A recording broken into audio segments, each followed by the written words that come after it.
but the birth of the war god of the eastern desert happened in an instant. If you find any errors, ads pop up, ads redirect, broken links, non-standard content, etc., please let us know. Report chapter so we can fix it as soon as possible. Book 2 to 4.1 Before the War, First Campaign. The war god of the eastern desert had been foretold since a long time ago, but the birth of the war god of the eastern desert happened in an instant. Book 2 to 4.1 Before the War, The Shwerii and Parii are about to fight. I already know about it. The shining Shamshir Abum, one of the Wikali tribe's greatest warriors, slowly nodded his head as he responded. We must not miss this opportunity. Although Parii has elected a new blow, their usually strong organization is probably faltering.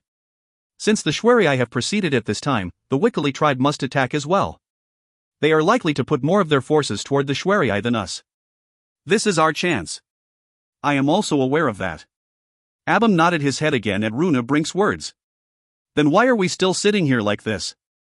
An opportunity like this is not easy to come by. Runa. Yes, Abumnim. You should have followed a better warrior than me. Runa was confused at Abum's words and asked. What do you mean by that? Abum responded in a sorrowful voice. It's like a beggar clutching tightly to gold. Can't use it as they want and end up dying without using it at all. Abumnim. It's the story of my life. Even while having a young man like you by my side, I am still like this. Has the shining Shamshir already rusted? Why are you suddenly saying such weak words? Abum let out a long sigh as he answered. I told the Glow a long time ago. I told him that we should attack Parii at the same time as the Shwerii. And I was cleanly rejected. Glow Gomainim has too much fear. No, he's just too complacent with the present. All he said to me was about how no good can come from messing with Parii, the strongest in the east. Runa responded with disappointment. You need to convince him. For how long must our Wikali walk on eggshells around Parii? If we manage to take away just 2 oases from them, as time goes on, we will no longer need to be afraid of Parii. I may be one of the greatest warriors, but my foundation is weak. Even during the meeting of the chiefs, my influence is weak. That is why I am saying you could have done bigger things if you served someone else. How can you say something like that? This Runa Brink is someone who has pledged to spend my whole life with the shining Shamshir after falling for your greatness. Abum shook his head. You picked wrong. You should have selected a chief with a little more influence. I don't have the power to push for your request. Abumnim. It's still not too late. Go look for a different greatest warrior. Someone who can let you show your skills as much as you want. Runa looked toward Abum and his weak response with sad eyes. He was someone who had spent his whole life as a warrior. He knew how to stay loyal to his mission and how to properly handle his prestige. He was a man among men. But could the passing of time really make him become like this? Day after day, that bright shine started to disappear. The person who used to confidently shout that he would make Wikali into the greatest tribe, that person who was so full of vigor, was starting to change little by little. But he was someone who had made up his mind to serve this man since the day he completed his coming-of-age ceremony. Wasn't he the person who recognized his skills more than anybody else? Abum had treasured him even more than his parents had done. Men of the desert had to be strong above all else. But he was such a weakling, so weak that people worried whether he could even complete his coming-of-age ceremony. It was to the point where many of the tribe members even ignored him. It was only this man who believed in his dreams and his abilities. Abumnim, please don't give up. Aren't we slowly building that foundation? One day, this will become the strongest oasis of the Wikali tribe. Even that is thanks to you. But we do not own much, and our oasis is the smallest of the tribe. There are limitations to what we can achieve. I want to put my hope in my future generations, but they all have rocks for brains. All they know how to do is to envy others. Runa put on a bitter smile. As Abum mentioned, it would have been great if his sons were even half the man Abum was. But Abum's sons already did not have a good relationship with Abum. Part of it was because Abum doted on him too much and didn't pay attention to his children, but even down to the basics, whether it was character or abilities, they were nothing in comparison to Abum. I believe that is my job. It is because I have not shown my skills yet. Once they know about your sincerity and my skills just a bit, we can take care of this issue quickly. Abum shook his head at Runa's words. If they knew who was responsible for making our oasis as plentiful as it is now, they will not be able to act the way they are acting right now. Once my sons follow in my footsteps, you will just end up not having any power in the oasis. You need to go find a different chief or greatest warrior to serve before that happens. Where would I go if I left your side, Abomnim? I'm someone who is useless other than for my somewhat decent brain, but Chief Avignon of the Rising Moon Oasis seems to have a keen eye for people. He is trying to take you. Although I don't like the things he does, he still has the most influence after the glow. Go to him. Runa let out a laugh as he spoke. Ha! You want me to go to that old man? As soon as I get there, I will not be able to deal with my temper and kill myself. The complaints from his vice-chiefs and warriors are known in our oasis as well. But he is also the person who can put you to the best use. I already brought it up to him casually last time, so he's probably salivating about it by now. Runa's eyes were full of seriousness as he responded to Abom. Abomnim. There is nothing I've managed to accomplish with you yet. Aren't you curious? Don't you want to know how far I can go? Please go with me. A warrior dedicates their life to the person who recognizes their abilities. You were the person who recognized my worth, yet I have not done anything for you, but hearing you say something like that, I am embarrassed at how weak I have become. It is still not too late. Even if it is just our oasis, we must prepare for battle. Since our oasis is the closest to Paria, we need to prepare in advance and wait for the right moment. The right moment, yes. We must wait. For me, and for you. Go, start getting them ready. You will definitely be able to see the glory of victory. Runa's eyes started to shine. If you find any errors, ads pop up, ads redirect, broken links, non-standard content, etc., please let us know. Report chapter so we can fix it as soon as possible. Book 2 to 4.2 Before the War, 2. Book 2 to 4.2 Before the War, 2. Paria was busy. Once they heard of the Shwariai's invasion, Yulian had summoned the greatest warriors of each oasis, as well as their group of warriors. Honestly speaking, the Shwariai's invasion had been anticipated, so they were able to finish gathering the troops and completing war preparations without much issues. We cannot divide the army into two. The Nersus is, without a doubt, a warrior among warriors.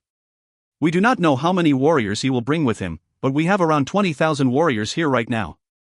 We need to first figure out their military strength first.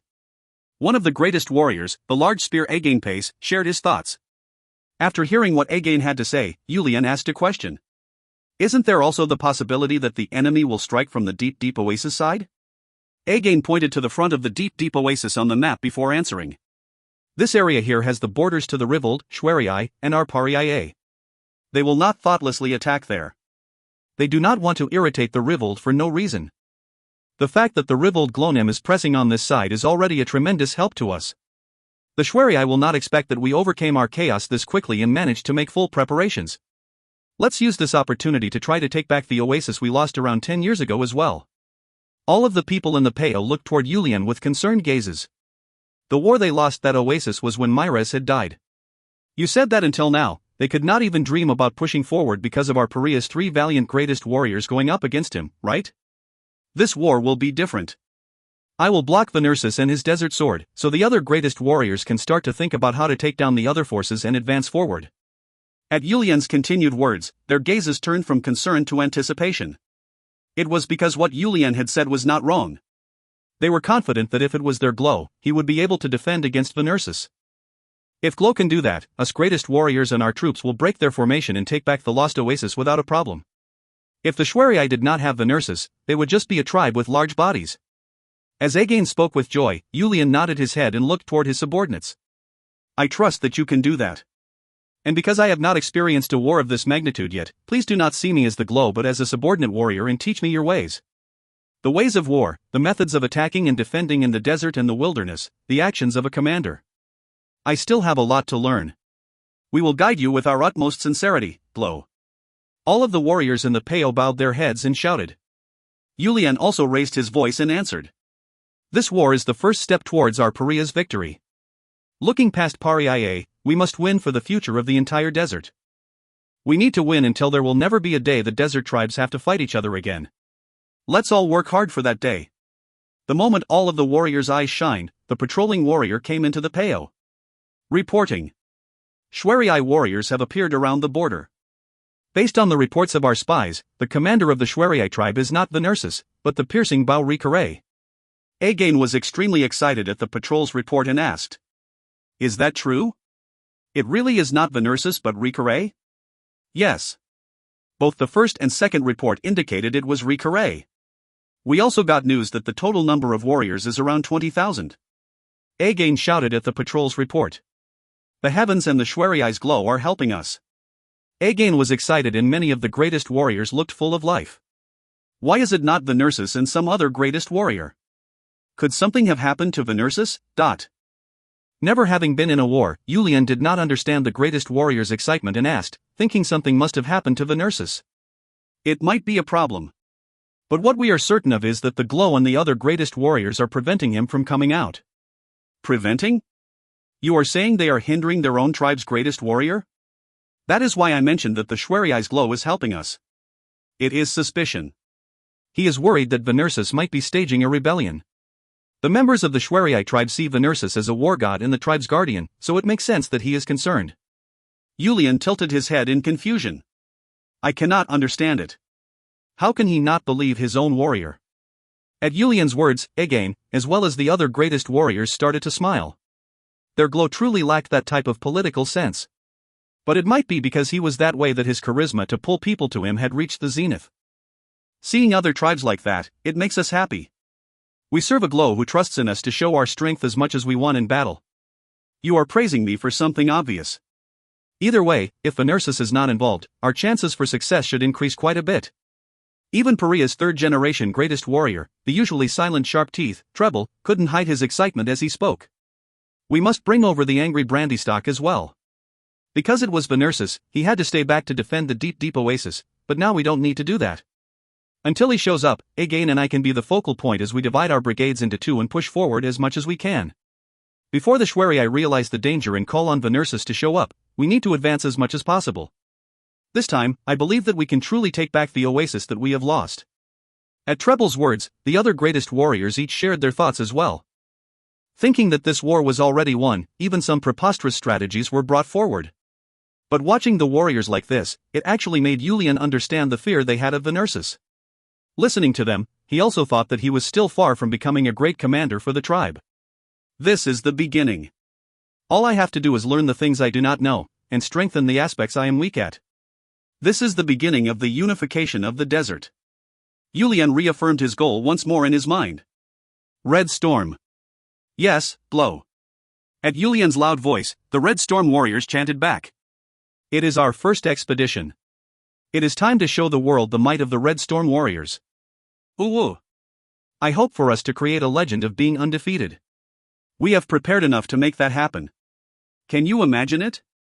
Can you imagine us being struck by an enemy sword? Ooh. The shouts of the warriors. We will decorate the first page of Paria's history. We will engrave the name of Red Storm, the immortal brigade, in the heart of our enemies. And most importantly, we will take one step forward toward our dream. Ooh. Death is not permitted. Your lives are not your own but Paria's life and my life. You must not die and leave behind disgrace. / again in live. That is the reason we trained this whole time. Are you ready? Who are we? Red Storm. Just like our name, let's blow through like a red storm. Uwa-ea-wea. The warriors raised their two greatswords to the sky as their morale continued to increase. Let's go. The Red Storm took their place behind Yulian. If you find any errors, ads pop-up, ads redirect, broken links, non-standard content, etc., please let us know. Report chapter so we can fix it as soon as possible. Book 2 to 4.3 First Campaign. Book 2 to 4.3 First Campaign. At a location approximately 1 day's distance from the large oasis, the large armies of Paria and Shwari were moving closer to each other. There are no infantry in desert war. Everybody rides a perma. In the continent, they call the soldiers who ride horses the cavalry, and they are considered a very important part of the army. But in the desert, man or woman, young or old, everybody has their own perma. Because there were enough permas that people with many permas could even have up to 10 permas, learning to ride a perma was basic knowledge and everybody used them for war. You could almost call this gathering of approximately 40,000 perma riding warriors in this wide desert a parade. Other than the last few years, these two tribes had always been at war, but a large-scale battle like this had not occurred since the war about 10 years ago. Since Yulian's official title was that of the commanding officer, he was looking out to them from the center of the formation. However, the majority of the orders were issued by the greatest warriors. Yulian listened carefully to their orders and asked questions regarding their commands to learn and remember the ways of the commander. Glow, I'm sure the Glow has thought a lot about it, but you do understand that thinking about it and experiencing it firsthand are extremely different? Yulian nodded his head at Again's words. War is something that is more different than what I just said. Especially in a situation like this where over 10,000 warriors are facing off against each other, it will become a complete mess similar to the fiery hell that Neo-Latinim has described. I'm sure you have imagined and can understand blood flying, but watching flesh being flung away and internal organs flying around, that's something you can't understand until you see it for yourself. It's even possible for your enemy's brain or eyeball to end up in your mouth as you fight without having a moment to think, but you are trying to scare me quite a bit. As Yulian put on a faint smile and answered, Again shook his head and continued on. That is not what I am trying to do. I am just telling you to solidify your heart. No matter the warrior, after their first battle, they grow restless. It is the job of the veteran warriors to help calm them down. Even though around 1,000 of our warriors are heading into their first battle as well, the Glow calmly being here will give them a great boost. Again looked toward Yulian as if he was concerned. War had a magic power that tends to make people go crazy. This is not a question of strong or weak, talented or not. Even if you firmly set your resolves, war can make you go crazy. Again had mentioned all of this because he was fearful that Yulian would end up chaotic during the battle. Do not worry. I have firmly calmed my heart. You must be worried that if I show fear, the other warriors will show fear as well, but I am not too worried, but it is the old man in me coming out. It is a war we cannot avoid. In that case, we might as well do it properly and do it well. If war is where blood splatters and flesh is flung, then I need to make sure that I am the one slashing the enemy's flesh and spurting their blood. Again nodded internally at Yulian's words and let out a sigh of relief. Having that type of mentality was actually better. If your heart becomes weak, or your mind gets clouded and you start to enjoy slashing people rather than fearing it, it will become a problem. I must have worried for nothing. But you are shaking a bit, right? Ha ha ha. To be honest, I am. I am not afraid, but I am indeed shaking a bit. That is normal and good. Being too calm or too frazzled when the enemy attacks are both bad. The right amount of concern with the right amount of confidence is the best. I will take heed of your words. While Yulian and Again were talking, the 20,000 warriors on both sides stopped 500 m in front of each other, as if they had made a deal to do so. They then started to fix up their formation. In regards to our formation, as we mentioned before, 15,000 warriors will get in the triangle formation. You know about this formation, I presume? It is used for a safe progression, and has fast movement speed and overwhelming ability to adapt to changes. Yes, that is correct. Although it cannot pierce through as quickly as the arrow formation, our goal is the enemy's retreat. That is why we will start with the triangle formation in the beginning, and then change to the T formation, which can pressure the enemy back. The remaining 5,000 warriors will go left with treble, and will attack the enemy from behind in 4 lines. Just like his name, his ability to break through is well known. Yulian asked about the Schwerei's formation. It looks like the Schwerei are in the rectangle formation. It seems like they are planning on breaking through our ranks as well. It is the best formation to use. It makes it easy to change formation while in the middle of battle, and is the formation greatest warriors who enjoy changing things up enjoy the most. But I question whether Rikare has the abilities to properly use that formation. What formation does Venersis enjoy using? Again stroked his short beard with 2 fingers before starting to draw a picture in the air. He likes to divide his troops as he moves. If he has 10,000 warriors, he will divide them into 3 groups of approximately 3,000, if 5,000, 3 groups of 1,500, and the remaining warriors will roam around. Although it is a dangerous formation where one of the divided groups may end up perishing, they have been trained well to the point where they will quickly change based on a single movement of his hand. If you look at its foundation, it is the basic rectangle formation with 3 of them horizontally next to each other and the remaining troops moving around slowly. It's amazing. I'm embarrassed to say this, but I can confidently say that there are no greatest warriors throughout the desert that can take on him on their own. Even if you are careful, he can instantly change from the 3 rectangles to a freeform formation before suddenly changing formation and surrounding you. It must have been hard on you. When our Pariae was defending against Venersis, 3 greatest warriors took their individual armies to fight against each of Venersis's smaller formations on our own. Of course our numbers had to be greater than theirs as well. It was difficult to just defend against them. Even though he was the one saying it, Again seemed to be embarrassed as he started to scratch his beard again. Even though he is our bitter enemy, he is a warrior deserving of respect. At Yulian's words, Again nodded his head in agreement. He is amazing. Honestly speaking, if he was the greatest warrior leading their army, I would never use a method like this of pushing forward. It is because it is recarré that we can divide our troops into two and use a pincer attack. Julian thought about it for a bit before asking. Won't the enemy greatest warrior realize our plan? Even if greatest warrior Again is confident, as a tribe's greatest warrior, shouldn't he notice at least that much? We will push forward so quickly that he will not have time to realize what we are doing, as well as give him a bait that'll take away his attention. What? Again laughed as he pointed at Julian. Don't we have the glow with us? All the glow has to do is get a feel for the battle with the Red Storm warriors from near the battlefield. How the formation changes, when and how to push forward, experience it with your own eyes from close up.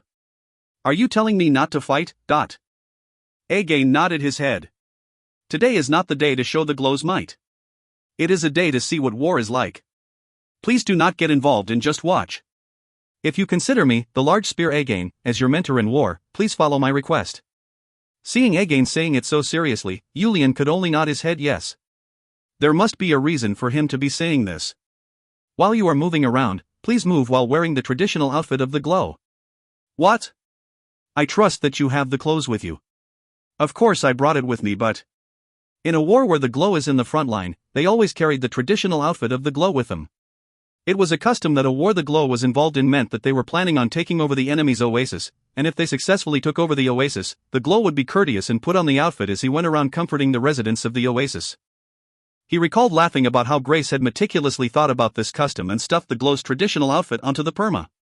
If you find any errors, ads pop up, ads redirect, broken links, non-standard content, etc., please let us know. Report chapter so we can fix it as soon as possible. Book 2 to 4.4 Julian steps in, I. Book 2 to 4.4 Julian steps in, I. Please put it on now. And then move around all you want. Honestly speaking, even without fighting, Glow has already participated in the battle. By that you mean? I just thought about it now as well. But it is enough if you consider the Glow and your subordinate warrior's strengths. You will be able to see a battle firsthand, and that alone will be enough to get you involved in the battle. Isn't that what we would call catching monsters and earning money? Although Julian was laughing on the inside, he still maintained a calm expression as he answered. Even so, I can't believe you would try to use me as bait. Again responded without the slightest of change in his expression. If you don't like it, then please stay beside me and watch how the formations change. That is not bad either. Ha ha. I was just joking. So all I have to do is move around like that? Julian quickly took the clothes out of his bag and asked while putting it over himself. Yes. That is all you have to do. However, please make sure that you are not surrounded by the enemy. I'm sure you'll realize it after experiencing a few times, but war is the one place you can never let your guard down. Although they may be lacking in strength and abilities compared to you, they have hundreds, no thousands of Shamshirs. It will not take long to surround you and capture you, or kill you. You need to remember what the result will be if the Glow is captured. You must definitely remember the consequence of such a thing happening. Of course. No matter what my strength may be, I know that I am no different than a young warrior on the battlefield. I will not move carelessly. Again decided that they should now start moving and nodded his head as he responded. I am relieved to hear you say that. It looks like the formation is almost ready. Please start moving 10 minutes after the first clash. From here no, I cannot take care of the Glow. You must focus on the battle. I'm sure this probably sounds really weird, but I will make sure to learn well. Again slightly smiled at Julian's response and moved his perma forward to command the troops. Warriors carrying Paria's red flag stepped in front of the troops, and warriors carrying Shweriai's yellow flag moved forward not too long after. They were the flag warriors signaling the beginning of the battle. You Shweriai who do not know the definition of honor. Even this time, you show your dirty personalities. But our Paria's Glow, the desert conqueror, Julian Provoknem is someone who has the magnanimity to embrace your wrongdoings. It is not too late to do the right thing and give up. If you do, we will help make those honorless blades shine with honor. As one of Paria's flag warriors shouted, one of the Shweriai's flag warriors responded back. Listen carefully, you weaklings of Paria. By the order of the Shweriai's great Glow, the desert mole Hangri Elbata, the piercing Bauri Kare Breeznim and 20,000 warriors are here to protect all of you. Instead of shedding unnecessary blood, isn't it better to give up and partake in our Shweriai's glory? Is there any animal as sly and greedy as the desert mole? The Shweriai think a mole is great? With such an honorless name, it is preposterous to call it glorious. The piercing bow has already been defeated by our greatest warrior, the large spear, a long time ago. Do not proceed with a battle you are destined to lose and give up now. It was like Pariah's flag warriors had anticipated what the enemy would say and easily twisted their words. The one to be provoked by their words was Shwariai's greatest warrior, Rikaray. Rikaray urged his perma forward and lifted up a bow the size of his body and started to shoot his arrows. His arrows surprisingly started to hit Pariah's flags one by one. Ding! Ding! Ding! Wah-ah-wah-ah! As he pierced the flags one by one, the red flags started to fall to the sand before the flag warriors could do anything. As the flags hit the sand, the Shwariai camp let out a loud cheer. Seeing that happen, Again twisted the spear in his hand as he pressed forward. Rikaray lifted his bow back up and fired an arrow toward Again, but Again used his large spear to block the arrow. Thing. It shook the spear so much that it was difficult to believe that it did not pierce through, and Again felt pain in his wrist. It was definitely bow skills fitting the Shwariai's greatest warrior. However, he had already experienced Rikaray's skills during the last war. Back then, Rikaray's arrow almost blew away Again's arm. In the end, he was able to approach Rikaray and make him retreat within 10 attacks, but he was not an enemy you could peacefully approach. That was why he recalled the past events and prepared his defense as he quickly pushed forward to Rikaray. As Again approached him, Rikaray let out his last arrow and turned the perma around. Rikaray recalled the past events as well. He knew he was no match for Again in close combat. Oh why This time, it was Pariah's camp that cheered on as a different greatest warrior. The scorpion tail mobbies recognized his peer's weakness and headed out to meet him. The moment Again's large spear aimed for Rikaray's back, Mobbies' spear was stabbing toward Again's heart. As his name indicated, Mobbies' shamshir quickly and powerfully moved in a straight line, forcing Again to retrieve the spear trying to pierce through Rikaray's back and parry Mobbies' shamshir. Klayawaang. First the sound of the weapon slashing through the air, the sharp noise of the spear and shamshir quickly clashing twice soon followed. Again and Mobbies both had fire in their eyes as they put in all of their effort to defeat their opponent. Following that, Rikaray, who had turned his perma back around, worked together with Mobbies to pressure Again, forcing Again's spear to shake violently. Greatest warriors usually command between 5,000 to 10,000 warriors, and the Shwariai sent 3 greatest warriors to war with them, but Pariah only had Again and Treble, 2 greatest warriors with them this time. No matter how quickly they managed to squash the rebellion, Pariah's internal affairs were still slightly chaotic compared to before, with the greatest warriors of each oasis tied down at their individual oasis. Since they assumed that Venersis would be the commanding officer for this war, the angry Brandystock was defending the deep oasis. Each tribe's greatest warrior, as the name indicates, means they are the best amongst the warriors. The only warriors who can take on the greatest warriors are warriors of the same rank, meaning only the greatest warriors of the other tribes. But with Treble leading 5,000 warriors to the back for the pincer attack, he could not come to save Again. Pariah's valiant lead warriors were about to lead their permas to support Again, when, before they could make a move, there was a single perma that shot forward like an arrow. Glow! The lead warriors realized the owner of the perma as they shouted. With a greatsword in each hand, Yulian rushing forward with his legs fixed on the side of the perma looked like a piece of art. At Yulian rushing forward, the shouts of Pariah's warriors really reached the zenith. None of them even considered that Yulian could lose. Their glow was a man, no a warrior, who could even catch a sand dragon on his own. He was the desert conqueror. With the shouts of Pariah's warriors behind him, Yulian quickly interjected in the battle where Again was struggling. Bong! Yulian's large greatsword made a loud noise as it cut through the air. Tang! Yulian managed to fling Rikaray's shamshir into the air with a single swing. Seeing Yulian's overwhelming strength, the Pariah warriors cheered loudly once more, while the Shwariai warriors' jaws just dropped. Although Chun Myung-hun had taught him how to use 2 greatswords to fight against multiple opponents at once, that overwhelming strength was amazing against a single opponent as well. Bong! Yulian's greatsword attacked Rikaray one more time, and Rikaray became frantic as he used his iron bow to parry Yulian's greatsword. As the situation completely turned in an instant with Rikaray and Mobbies' lives in danger, the remaining greatest warrior rushed out from the Shwariai camp. This greatest warrior of Shwariai called the Splendid Light Parangso swung a shamshir as bright as his name, and barely managed to rescue Rikaray. But that's all he managed to do. As Yulian leisurely handled Rikaray with his left hand and Parangso with his right, the 2 men were full of disbelief. Even if people say that Rikaray is weak in close combat, that was only in comparison to the other greatest warriors. So this was Rikaray, who had at least the same level of close combat skills as a veteran warrior, and one other greatest warrior being dominated by one warrior. The story about how Venersis effortlessly fought against Pariah's three greatest warriors was known throughout the desert, but Venersis was known as the undisputed greatest warrior of the desert. But wasn't this a baby warrior who was barely 20 years old? It wasn't like they were looking down on him because he was a young warrior, but this was just too much. All they could do was put all of their efforts in defending against Julian's sword and finding a way to escape from this clash. With this fact that they could not do anything else filling their minds, the two greatest warriors could not help but lose their fighting spirits. If you find any errors, ads pop up, ads redirect, broken links, non-standard content, etc., please let us know. Report chapter so we can fix it as soon as possible. Book 2 to 4.5 Julian steps in, 2. Book 2 to 4.5 Julian steps in, 2. Far off in the distance, Chun Myung-hoon was observing his disciple's performance. But seeing that he had a frown on his face, he didn't seem to be too happy with it. After all of my wonderful training, he can only swing a sword like that? Having been taught by me for 10 years, he should be able to take care of this type of situation easily. Chun Myung-hoon continued to grumble, as if he was disappointed at Julian's abilities. Although he should really be taking out 5 of those 10 years since he was away traveling the continent, Chun Myung-hoon didn't give a damn about something like that. Since 10 years have passed, it has been 10 years. Although everybody else was in awe of Julian's abilities, only Chun Myung-hoon was finding it to be inadequate. He's become weak because I stepped away for a moment.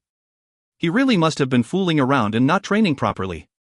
I let him off easily since there were a couple things that may have been hurting him, but once this ends, I will push him harder. He was always lazy like this that I need to keep my attention on him. I wonder if my junior felt like this as he trained his disciple. Did Chun Myung-hoon's thoughts get transferred to Julian? While he was full of excitement and having fun while swinging his sword, he felt a murderous aura that felt like someone had poured cold water over his head. The amazing connection between the master and disciple. Julian realized that he was getting too excited and calmed his mind as he started to swing his two swords more elaborately. The results appeared almost instantly. Ugh! With a short groan, Re-Kare started to fall off his perma. About 3 meters away from where he fell was a now ownerless single arm, bleeding into the sand. Owa-wa-a-wa-wea. Another thunderous noise echoed from the Pariah camp. Their glow was able to take the arm of one of the enemy's greatest warriors while fighting against 2 enemy greatest warriors at once. Glow! Glow! Glow! Pariah's warriors started to chant in unison. This confirmed their belief that their glow will become the Eastern war god. Hearing the shout of the Pariah warriors, the greatest warriors of the Shwari tribe finally realized that this monster-like young warrior was Pariah's glow. It was so chaotic and happened so quickly that nobody managed to pay attention to this young warrior's outfit. The picture of the red sun on his chest. It was the picture that only the glow of Pariah was allowed to wear. Mobbies and Parangso both disregarded the risk and turned their permas around at the same time. Nothing good would come out of holding on any longer. Julian and Again, who believed that they should not slash a warrior who has shown his back, just let them go before capturing the fallen Re-Kare. 1. Valiant warriors of Pariah, the Shwari have already fallen thanks to Neo-Latinim's protection and our glow's might. Now it is time for our valiant warriors to show their might, but... Again shouted with a loud voice before quickly speaking to Julian. Glow, please give the command for everyone to charge. Julian quickly nodded his head and lifted his 2 greatswords high up in the air as he shouted. Everyone, charge! Show them the might of Pariah. Listening to Julian's voice that seemed to echo throughout the desert, the warriors of Pariah were full of confidence as they started to charge forward, rumbling the desert sand underneath them. Seeing one of their greatest warriors being captured and the other 2 turning their backs and retreating, it was natural for the morale of the Shwari warriors to fall to the ground. Furthermore, since Pariah was charging forward while they were without a greatest warrior to command them to charge as well, they could not respond with a proper attack. In a group battle like this, especially one where it was not between infantry but where everyone was on a perma, the side that managed to rush out first with momentum always had the advantage. That was why one of the basic knowledge was to never charge head-on against an enemy that was rushing down from a higher altitude. With the Pariah warriors, who rushed first and had the momentum, clashing against the Shwari warriors who did not have time to gather speed, the Shwari's formation quickly started to crumble. In the midst of that, Julian and Red Storm's charging abilities were what you would call overwhelming.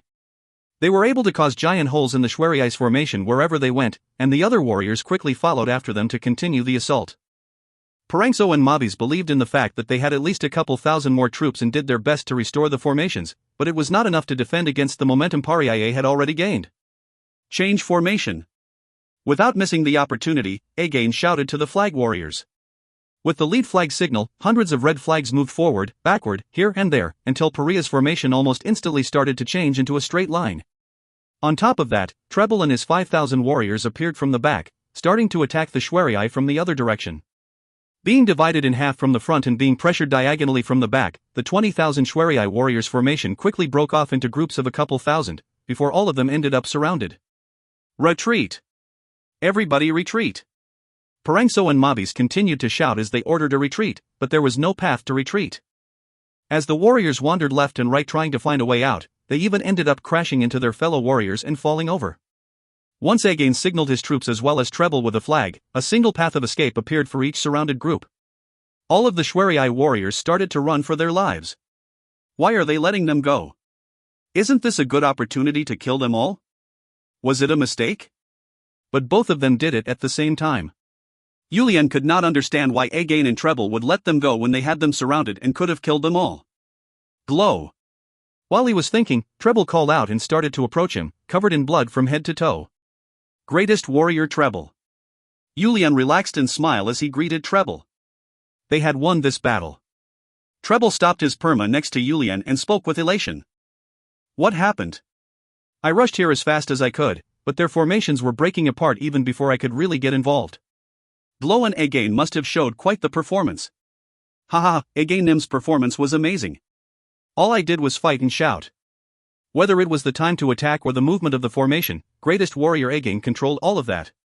Even now, the two of you commanded the troops to let them go. Just the fact of having their glow with them gives the warriors strength. You do not need to be too modest. Desert warriors need to be able to arrogantly receive some compliments as well. Plus, the glow will become a much greater commander than us in the coming days. Ha ha ha, I will keep that in mind. Yulian let out a big laugh at Treble's words and nodded his head. He then asked the question that was continuously running through his mind. Greatest warrior Treble, why is it that we opened a path for them to retreat?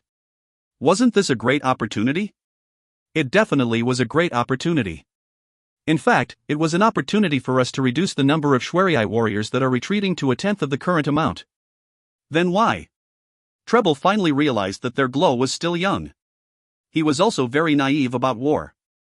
They say that even a mouse will bite a cat if it is pushed to a corner. With their morale down to the ground, we were able to push them around as easily as we did, but if they feel that they have no way to live, they will fiercely attack and try to take as many of us down with them. Then the number of injuries to our Pariah warriors will increase as well. In war, it is said that even if you manage to kill 100 enemy warriors, if 100 of your own warriors die as a result, you are a stupid commander. Even if you lost 100 warriors in the process of killing 1,000 enemy warriors, I believe a wise commander should seek a path of protecting his forces. The warriors can go crazy and kill without thinking, but the commander must never be that way. Treble put on a tiny smile. There were moments when he wished that he was not one of the greatest warriors and could just be one of the warriors. We fall into temptation many times as well. But we need to know when to hold back. That is the only way we can prepare for the next skirmish as well. I'm sure you are aware that Pariah's warriors are courageous, but we do not have many of them. Yulian nodded his head at Treble's explanation and kept this advice close to his heart. Then let us keep moving. At the end of a battle, we need to just slightly lower the warriors' excitement and fix up our formation before collecting the spoils of war and capturing any enemy who is still alive and taking them as our prisoner. Then let us proceed. Treble moved first and Yulian followed next to him. Remember Treble's every move and command to the troops. That day, Pariah earned a victory against the Shwari in battle. This was one of their greatest successes ever. Of the 20,000 Shwari warriors, only about half of that amount managed to successfully retreat. They also captured a large amount of approximately 5,000 warriors as prisoners, and collected the weapons, permas, food, and the other equipment that were left on the battlefield. The morale of Pariah's warriors pierced through the heavens, and the two greatest warriors sent the good news back to their individual oasis with a messenger. Once the battlefield was swept, the two greatest warriors discussed with Yulian once more, before allowing the warriors to have alcohol for just one night. They provided them with food, alcohol, and some free time, which excited the warriors even more to the point that it seemed difficult to lower their morale in the next few days. That was how Yulian's historic first campaign ended up as a complete success as the night started to approach. End of Chapter 4. Next up. The meeting of the two war gods. The mere fact that the two of them were here together instantly made the battlefield much smaller.